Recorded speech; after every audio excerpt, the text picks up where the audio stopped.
If you've had less than favorable interactions with photographers and videographers, I'm gonna tell you right now, you clicked on the right video.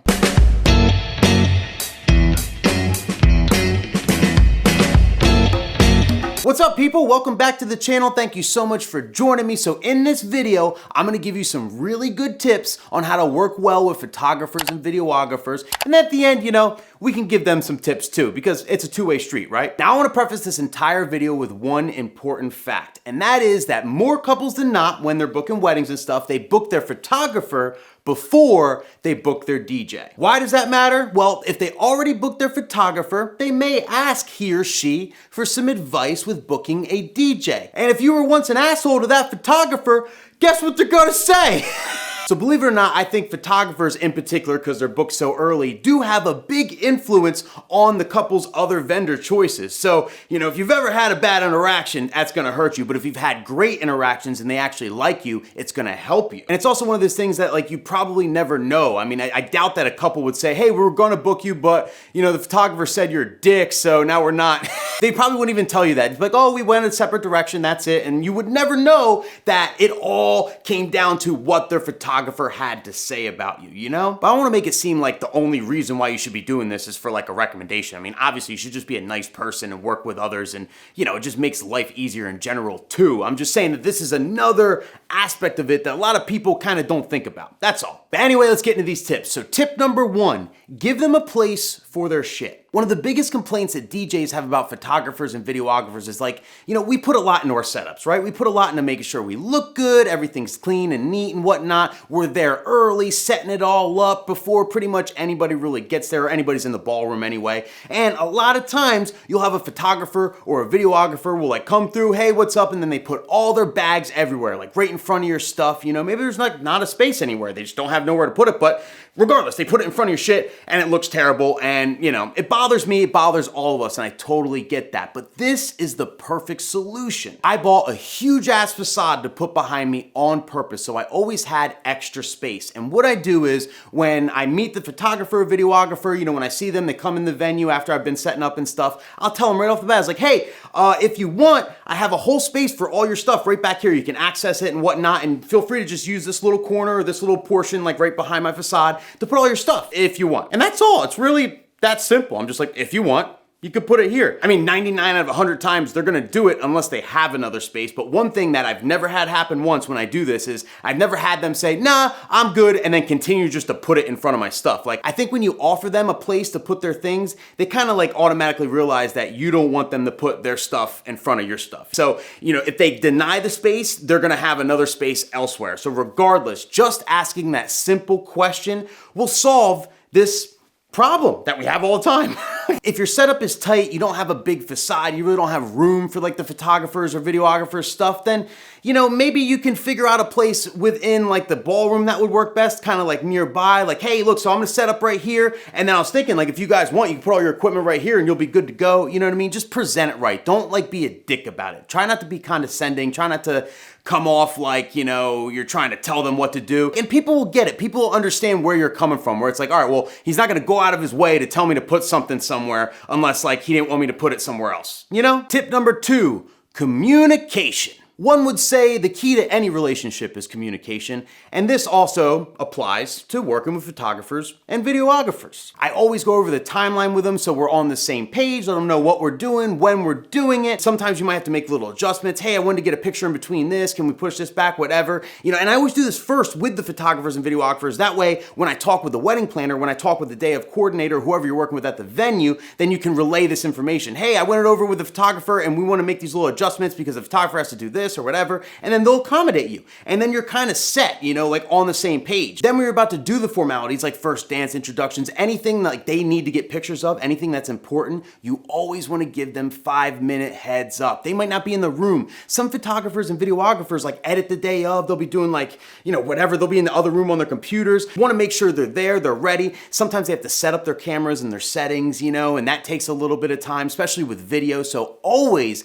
give them a heads up. I forget forget sometimes, and I always feel so bad, and it's probably their biggest pet peeve because, you know, if they find out just they're in the other room doing whatever, and then they hear, all right, ladies and gentlemen, it's time to announce the bride party, then they gotta run in, shit, and like start their stuff, you know, before you start, like, that kind of sucks. It definitely makes their job harder, more stressful, and it could cause them to miss a shot, which could really bite you in the ass for sure. Because let's face it, they miss a shot and then they get a complaint later from their couple. They could throw you under the bus and say, I would have got the shot if it wasn't for that asshole DJ. Or, you know, they take the blame and then they just hate you forever. And then the next time some couple says, hey, what do you think of this guy? They're gonna be like, he's not that great. You know, I've seen better DJs, and then that's it. You lost that sale without even knowing it. Tip 3 refers to like videographers, cinematographers, whatever they call themselves, and that is give these people access to your sound. I know a lot of DJs that hate this, and I understand like some video guys kind of, you know, come up to us and they're like, hey man, I'm just gonna plug in, or if they try and plug in without asking me, pet peeve of mine, you know? So if you do video and you're watching this, don't do that. That's terrible, you know? But regardless, accommodate them, because at the end of the day, it's for the couple. They need to get this audio, whether it's for ceremony and the vows or for speeches and introductions and all the stuff, you know, in the actual ballroom. They need this audio. It's very, very important to their video, and it's very, very important to the bride and groom. Now, I have my system set up. I use the RCF external mixer, and it gives me a line out, which I can control a volume for and everything, which is super, super clutch. So like with video, they plug into my line out and I'm just like, all right, you know, do you need more volume? And I can literally adjust it to make sure they have the perfect audio. If you don't have this sort of setup, then you can always go off your secondary master. If you're using a professional controller or mixer or whatever, your main master will have XLR outs, your secondary master will have RCA outs. So that's the best way to go. Never go into your speaker, because if you go out the out of your speaker, it's gonna pop when they take it out, and it's very bad for your speaker. And a lot of, I don't know why, but some videographers, not a lot, but some of them will go for that right away. Oh, I could just go back your speaker. No, you can't.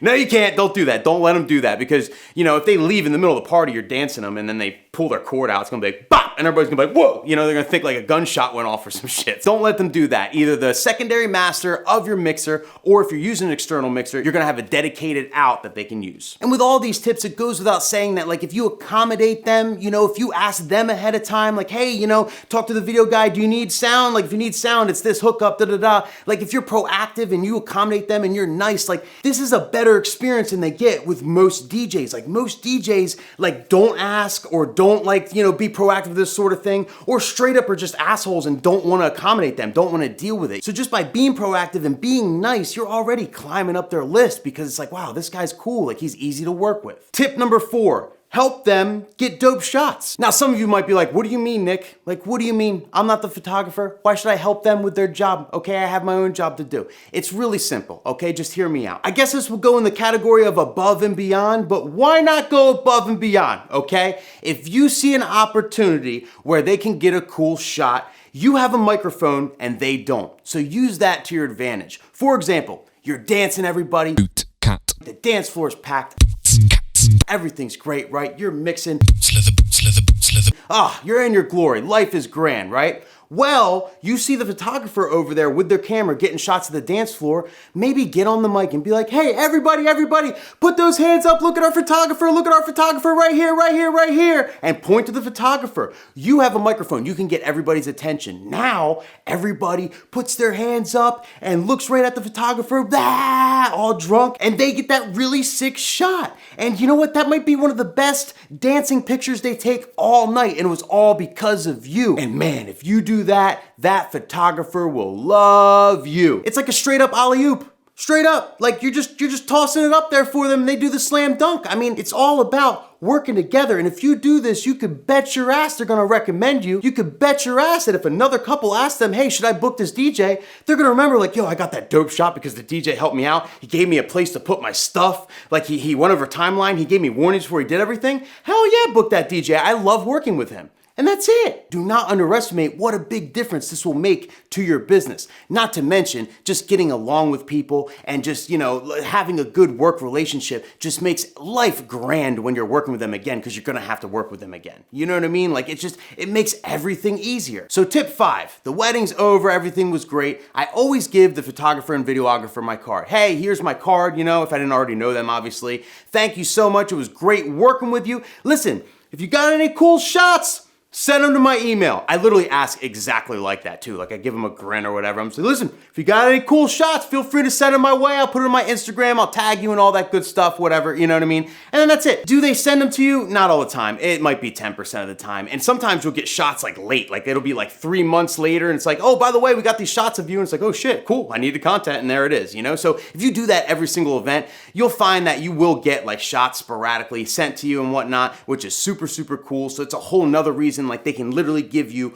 golden content for your Instagram, for your social medias, for your marketing. Oh, and I almost forgot, if they like you, right? If the photographer or videographer like you, they will go out of their way to get a couple shots of you. If they don't like you, they are not gonna take a picture of you. No shot. So like they're not gonna have any shots to give you. But if they like you, they will. I've gotten so many cool shots from like friends of mine that are photographers that I worked with because they literally went out of their way and just took a minute and just took a couple photos of me while I was DJing, while I was mixing live. So always connect with them after the wedding. I always follow them on social media and whatnot. You get to know who you're working with and whatnot. It also comes in handy later when you're in a meeting with a couple. Hey, who's your photographer? Oh my God, I know her. I love her. She's the best. Da da da da da. You know what I mean? Like it's good to know vendors in your area for sure. Now for tip 6, I want to give you some very, very important advice if and when you receive photos from a photographer you worked with. And that is, do not